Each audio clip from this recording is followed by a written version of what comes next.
नमस्कार, मैं हूं आपके साथ साक्षी। झारखंड की घाटशिला विधानसभा सीट पर होने वाले उपचुनाव में राजनीतिक हलचल तेज होती जा रही है।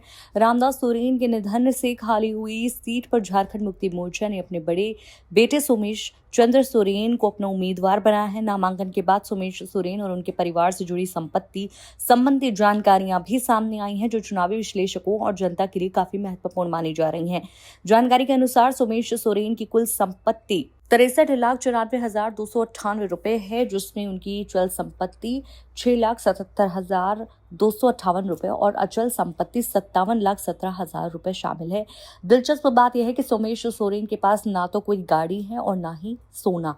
वहीं उनकी पत्नी के पास 30 ग्राम सोना है, जिसकी कीमत लगभग 4.5 लाख रुपए बताई गई है। उनकी पत्नी के पास 4,75,833 रुपए की अचल संपत्ति भी है। कैश के मामले में सोमेश के पास केवल 2,680 रुपए हैं, जबकि उनकी पत्नी के पास कैश नहीं है।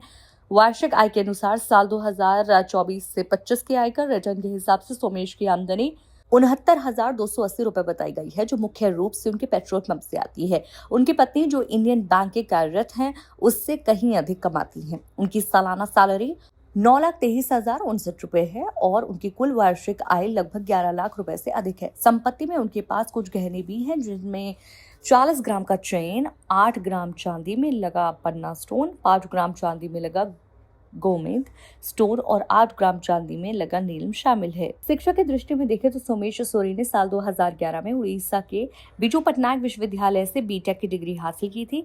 शिक्षा और संपत्ति के मामले में उनका प्रोफाइल साफ सुथरा और पारदर्शी दिखाई देता है।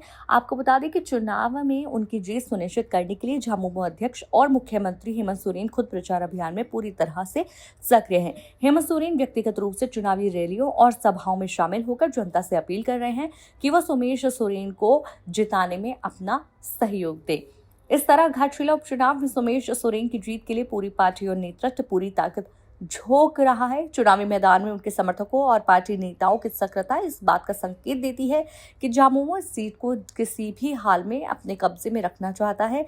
ऐसे में इस उपचुनाव की हर राजनीतिक चाल और जनादेश पर सबकी नजरें टिकी हुई हैं। आने वाले दिनों में प्रचार अभियान और जनसंपर्क की रणनीतियां इस सीट के परिणाम को तय करने में महत्वपूर्ण भूमिका निभाएंगी।